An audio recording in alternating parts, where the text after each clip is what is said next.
জানিয়ে দিব আমাদের হাতে থাকা সর্বশেষ গুরুত্বপূর্ণ আপডেট। আন্তর্জাতিক সংবাদ। নৃশংস হামলার পর গাজায় ইসরায়েলি বাহিনীর স্থল অভিযান শুরু। এরপর জানিয়ে দিব ব্যাপক হামলার মুখেও জিম্মি মুক্তিতে অনীহা গাজার যোদ্ধাদের। এবং জানিয়ে দিব ইউক্রেনের পরমাণু বিদ্যুৎ কেন্দ্রের মালিকানা নিতে পারে যুক্তরাষ্ট্র। এদিকে ইসরায়েল কাপুরুষ, তাদের কাছে মানবতার কোনো মূল্য নেই বলছে প্রিয়াঙ্কা গান্ধী। ইসরায়েল কাপুরুষ, তাদের কাছে মানবতার কোনো মূল্য নেই বলছে প্রিয়াঙ্কা গান্ধী। ফিলিস্তিনের অবরুদ্ধ গাজা উপত্যকায় এক রাতেই নারী ও শিশু সহ 4 শতাধিক মানুষকে হত্যা করেছে দখলদার ইসরায়েল। নারকীয় এই তাণ্ডবকে ঘিরে ইসরায়েলের কঠোর সমালোচনা করেছেন ভারতের বিরোধী রাজনৈতিক দল কংগ্রেসের নেত্রী ও সংসদ সদস্য প্রিয়াঙ্কা গান্ধী। তিনি এই হত্যাকাণ্ডকে ঠান্ডা মাথায় খুন বলে উল্লেখ করে ইসরায়েলের সমালোচনা করে বলেছেন, তাদের কর্মকাণ্ড প্রতীয়মান হয় যে তাদের কাছে মানবতার কোনো মূল্য নেই। বুধবার কংগ্রেসের এই সংসদ সদস্য বলেন, ইসরায়েল সরকারের 4 শতাধিক নিরীহ বেসামরিক নাগরিকের ঠান্ডা মাথায় হত্যাকাণ্ড প্রমাণ করে যে তাদের কাছে মানবতা কোনো মূল্য নেই। তিনি জোর দিয়ে বলেছেন, তারা অর্থাৎ ইসরায়েল যত বেশি অপরাধমূলক কাজ করে তত বেশি তারা নিজেদেরকে কাপুরুষ হিসেবে প্রকাশ করে। সোশ্যাল মিডিয়া প্ল্যাটফর্ম এক্সে দেওয়া এক পোস্টে প্রিয়াঙ্কা গান্ধী বলেন, ইসরায়েলি সরকার কর্তৃক 130 জন শিশু সহ 400 জনেরও বেশি নারী নিরীহ বেসামরিক নাগরিকের ঠান্ডা মাথার হত্যাকাণ্ড প্রমাণ করে যে তাদের কাছে মানবতার কোনো মূল্য রাখে না। পশ্চিমা দেশগুলো এটি স্বীকার করুক বা না করুক, ফিলিস্তিনি জনগণের গণহত্যায় তাদের যোগসাজশ স্বীকার করুক বা না করুক, বিশ্বের সকল নাগরিক যাদের বিবেক আছে, অনেক ইসরায়েলি সহ, তারা তা দেখতে পাবে। কংগ্রেসের এই সাধারণ সম্পাদক আরো বলেন, ইসরায়েলি সরকার যত বেশি অপরাধমূলক আচরণ করে তত বেশি তারা নিজেদেরকে প্রকৃত কাপুরুষ হিসেবে প্রকাশ করে। অন্যদিকে ফিলিস্তিনি জনগণের সাহসিকতা প্রবল বলেও উল্লেখ করে প্রিয়াঙ্কা। ফিলিস্তিনি জনগণের প্রশংসা করে তিনি বলেন, তারা অকল্পনীয়। এবং সর্বশেষ থাকছে, হামাস নয়, ইসরায়েলি যুদ্ধবিরতি লঙ্ঘন করেছে বলছে ইসরায়েলি সংবাদপত্র। সূত্র হারেস ও আনাদুলু এজেন্সি। শুনছিলেন সংবাদ শিরোনাম, এখন বিস্তারিত। তবে তার আগে অনুরোধ থাকবে ভিডিওটিতে একটি লাইক এবং কমেন্টস করে জানিয়ে দিন আজকের সংবাদের সব থেকে গুরুত্বপূর্ণ বিষয়। দর্শক, আপনারা জানেন ভারতও একটি কট্টরপন্থী হিন্দুত্ববাদী রাষ্ট্র। এই রাষ্ট্রের সরকারি বক্তব্য হচ্ছে, ফিলিস্তিন নিঃস্ব হোক, গুড়িয়ে দেওয়া হোক বা ফিলিস্তিন নাই থাকুক, কোনো সমস্যা নেই, তবে ইসরায়েলকে জয়ী হতে হবে। আর সেই ভারত থেকেই ভারতের প্রতিপক্ষ পার্টি বক্তব্য দিয়েছেন, ইসরায়েল কাপুরুষ, তাদের কাছে মানবতার কোনো মূল্য নেই। যারা মানবতা সম্পর্কে বোঝেন বা ধারণা রাখেন, আমার মনে হয় বিশ্বের কঠোরতম এবং যাদের মধ্যে মানবতা বলতে কিচ্ছু নেই, তারাই হচ্ছে ভারত এবং ইসরায়েল। এরা এদের ধর্ম ছাড়া কিচ্ছুটি বোঝে না। এরা এদের নিজেদের ধর্ম প্রতিষ্ঠিত করতে নিরীহ মানুষদেরকে পশু পাখির মতো ধরে ধরে জবাই গুলি করতে দ্বিধাবোধ করে না। দর্শক, আমার মনে হয় এই দখলদার কট্টরপন্থী ইহুদিবাদীদের মানবতা শেখাতে গোটা বিশ্বকে একত্রিত হতে হবে। তাদেরকে আন্তর্জাতিক পর্যায়ে এমনভাবে চাপ প্রয়োগ করতে হবে যাতে করে তারা আর কোনোদিন নিরীহ মানুষের ওপর চোখ তুলে তাকাতে সাহস না পায়। দর্শক, এ বিষয়ে আপনার মতামত কি তা কমেন্ট বক্সে লিখে জানান। আর জানিয়ে দিন আপনি কোন জেলা থেকে বা কোথা থেকে আমাদের সংবাদটি শুনছেন এবং দেখছেন। আর অনুরোধ থাকবে, বিশেষ অনুরোধ, আপনি যদি আমার এই চ্যানেলটিতে নতুন হয়ে থাকেন তাহলে অবশ্যই চ্যানেলটি সাবস্ক্রাইব করে পরবর্তী আপডেট সংবাদ পেতে চোখ রাখুন বাংলা স্বাধীন 24-এ। নৃশংস হামলার পর গাজায় ইসরায়েলি বাহিনীর স্থল অভিযান। চলতি সপ্তাহে ব্যাপক বিমান হামলা চালানোর পর এবার গাজায় স্থল অভিযান বাড়ানোর কথা জানালো ইসরায়েলি বাহিনী। বুধবার ইসরায়েলি সামরিক বাহিনী জানিয়েছে, তারা গাজায় স্থল অভিযান শুরু করেছে। বিশেষ করে গাজায় একটি ভূখণ্ড দখল নিতে তারা এই অভিযানের ঘোষণা দিয়েছে বলে সিএনএন-এর এক প্রতিবেদনে বলা হয়েছে। নৃশংস হামলার পর গাজায় ইসরায়েলি বাহিনীর স্থল অভিযান। চলতি সপ্তাহে ব্যাপক বিমান হামলা চালানোর পর এবার গাজায় স্থল অভিযান বাড়ানোর কথা জানালো ইসরায়েলি বাহিনী। বুধবার ইসরায়েলি সামরিক বাহিনী জানিয়েছে, তারা গাজায় স্থল অভিযান শুরু করেছে। বিশেষ করে গাজায় একটি ভূখণ্ড দখল নিতে তারা এই অভিযানের ঘোষণা দিয়েছে বলে সিএনএন-এর এক প্রতিবেদনে বলা হয়েছে।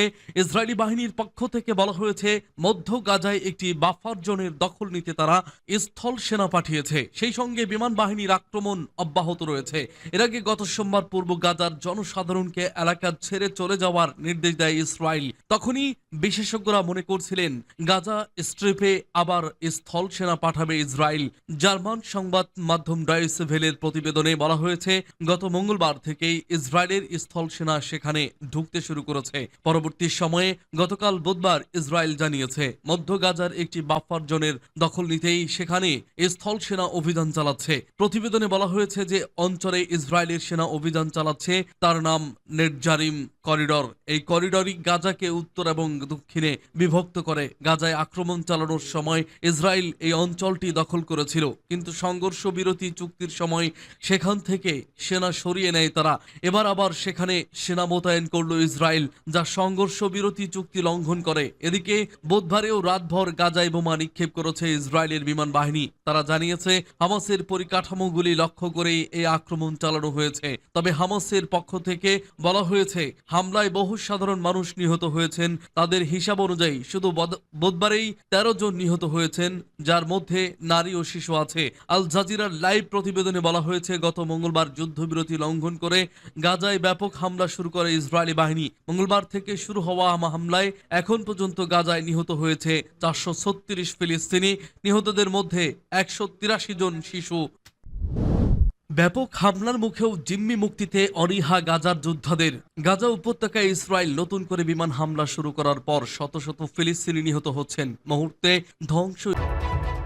ব্যাপক হামলার মুখেও জিম্মি মুক্তিতে অনীহা গাজার যোদ্ধাদের। গাজা উপত্যকায় ইসরায়েল নতুন করে বিমান হামলা শুরু করার পর শত শত ফিলিস্তিনি নিহত হচ্ছেন। মুহূর্তে ধ্বংস স্তূপে পরিণত হচ্ছে গত 2 বছরের যুদ্ধে টিকে থাকা ভবনগুলো। নারী শিশুর আর্তনাদে ভারী হয়ে গেছে আকাশ বাতাস। এ পরিস্থিতিতেও ইসরায়েলি আক্রমণের অন্যতম গুটি জিম্মিদের মুক্তি দিতে নারাজ হামাস, এমন তথ্য জানিয়েছে দ্য জেরুজালেম পোস্ট। বুধবার এক প্রতিবেদনে বলা হয়, গাজা উপত্যকায় ইসরায়েল বিমান হামলা শুরু করার পরও জিম্মি ও যুদ্ধবিরতি চুক্তির বিষয়ে হামাস তাদের অবস্থান নরম করছে না। গোষ্ঠীটি এ বিষয়ে প্রস্তুতি নিচ্ছে এমন কোনো ইঙ্গিত এখনো পাওয়া যায়নি। জেরুজালেম পোস্টকে গোপন সূত্র জানায়, এই বিষয়ে হামাসের অবস্থান পরিবর্তনের কোনো ইঙ্গিত নেই, কোনো লক্ষণ নেই। এদিকে প্রতিরক্ষা মন্ত্রী ইসরায়েল কাটজ এবং ঊর্ধ্বতন নিরাপত্তা কর্মকর্তাদের সঙ্গে বৈঠক করেছেন প্রধানমন্ত্রী বেনিয়ামিন নেতানিয়াহু। দেশটির একজন কর্মকর্তা বলেন, বৈঠকে হামলার মাত্রা বাড়ানোর সিদ্ধান্ত নেওয়া হয়েছে।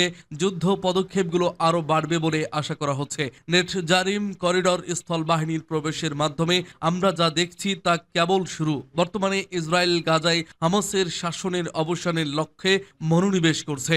গাজার বিভিন্ন এলাকায় ইসরায়েলি হামলায় বুধবার অন্তত 70 জন ফিলিস্তিনি নিহত হয়েছে। কাতার ভিত্তিক সংবাদ মাধ্যম আল জাজিরার গাজা প্রতিনিধি এ তথ্য নিশ্চিত করেছেন।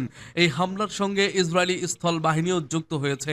গাজার স্বাস্থ্য মন্ত্রণালয়ের তথ্য অনুযায়ী মঙ্গলবার যুদ্ধবিরতি ভাঙার পর থেকে ইসরায়েলি হামলায় অন্তত 436 জন ফিলিস্তিনি নিহত হয়েছেন, যাদের মধ্যে 183 জন শিশু রয়েছে।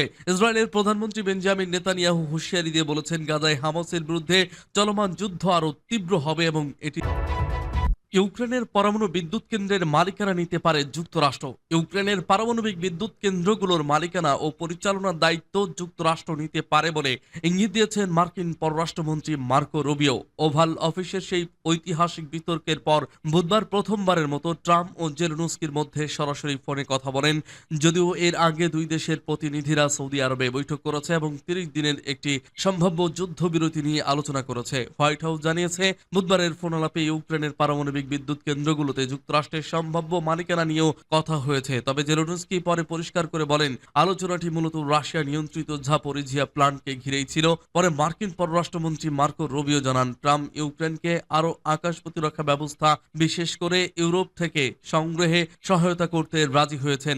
দুই নেতা যুদ্ধের পরিস্থিতি অনুযায়ী তাদের প্রতিরক্ষা বাহিনীগুলোর মধ্যে ঘনিষ্ঠ যোগাযোগ ও তথ্য আদান প্রদান চালিয়ে যাওয়ার বিষয়ে সম্মত হয়েছেন। তার বিবৃতিতে আরও উল্লেখ করা হয়, ট্রাম্প ও জেলেনস্কি ইউক্রেনের বিদ্যুৎ সরবরাহ, পারমাণবিক বিদ্যুৎ কেন্দ্রগুলো নিয়ে আলোচনা করেছেন। ট্রাম্প বলেছেন, যুক্তরাষ্ট্র এসব প্ল্যান্ট পরিচালনা ও ইউক্রেনের জ্বালানি অবকাঠামো উন্নয়নে গুরুত্বপূর্ণ ভূমিকা রাখতে পারে। রুবিও যোগ করেন, এই বিদ্যুৎ কেন্দ্রগুলোতে যুক্তরাষ্ট্রের মালিকানা থাকলেও সেগুলো আরও সুরক্ষিত হবে এবং ইউক্রেনের জ্বালানি খাতেও সহায়ক হবে। জেলেনস্কি পরে বলেন, বিদ্যুৎ কেন্দ্রের বিষয়টি আলোচনায় এসেছিল ঠিকই, তবে তা মূলত জাপোরিজিয়া প্ল্যান্টকে কেন্দ্র করেই। এই আলোচনা জেলেনস্কির জন্য কিছুটা স্বস্তির, কারণ তিনি পরে পরে সাংবাদিকদের বলেন, ট্রাম্পের সঙ্গে তার কথা ইতিবাচক, খোলামেলা এবং অত্যন্ত ফলপ্রসূ হয়েছে। সূত্র দ্য টাইমস ও বিবিসি। হামাস নয়, ইসরায়েলি যুদ্ধবিরতি লঙ্ঘন করেছে বলছে ইসরায়েলি সংবাদপত্র। ফিলিস্তিনের গাজা উপত্যকায় নতুন করে ভয়াবহ বিমান হামলা শুরু করেছে দখলদার ইসরায়েল। পবিত্র রমজান মাসে ইহুদিবাদী সেনাদের বর্বরোচিত হামলায় দুদিনে শত শত মানুষের প্রাণহানি ঘটেছে। যুদ্ধবিরতি চুক্তি লঙ্ঘন করে গত মঙ্গলবার থেকে নির্বিচারে এই হামলা শুরু করে ইসরায়েল বাহিনী। নতুন করে এই হামলার মাধ্যমে গাজায় যুদ্ধবিরতি লঙ্ঘনের জন্য ইসরায়েলকেই দায়ী করেছে ইসরায়েলি সংবাদপত্র হারেজ। প্রভাবশালী এই সংবাদপত্রটি বলেছে, হামাস নয়, গাজায় যুদ্ধবিরতি লঙ্ঘন করেছে ইসরায়েল। সংবাদ মাধ্যমটি একটি সম্পাদকীয়তে এই অভিযোগ তুলেছে। এতে বলা হয়, গাজা যুদ্ধবিরতি চুক্তি লঙ্ঘনের জন্য ইসরায়েলি প্রধানমন্ত্রী বেনিয়ামিন নেতানিয়াহুর সরকার দায়ী। চুক্তি বাস্তবায়ন এবং জিম্মিদের ফিরে আসার পথে হামাস নয়, বাধা দিচ্ছে ইসরায়েল। গত মঙ্গলবার গাজায় বিমান হামলা চালিয়ে একদিনেই 4 শতাধিক ফিলিস্তিনিকে হত্যা করেছে ইসরায়েল। এদিন আহত হয়েছে আরো শত শত মানুষ। এই হামলার মাধ্যমে চলতি বছরের জানুয়ারিতে কার্যকর হওয়া যুদ্ধবিরতি ও বন্দি বিনিময় চুক্তি ভেস্তে গেছে। ইসরায়েলি সরকার দাবি করেছে, যুদ্ধবিরতি বাড়ানো এবং ইসরায়েলি বন্দীদের মুক্তি দেওয়ার সমস্ত প্রস্তাব হামাস বারবার প্রত্যাখ্যান করার কারণে নতুন করে এই হামলা করা হয়েছে। তবে ইসরায়েলি সংবাদপত্র হারেজ বলছে, কিন্তু আমাদের জোর গলায় এবং স্পষ্টভাবে বলা উচিত যে এটি একটি মিথ্যা অজুহাত। হামাস নয়, ইসরায়েল চুক্তি লঙ্ঘন করেছে। এতে আরো বলা হয়েছে, 16তম দিনে সংঘাতের পক্ষগুলোর দ্বিতীয় পর্যায়ের আলোচনা শুরু করার কথা ছিল, যা বাকি সমস্ত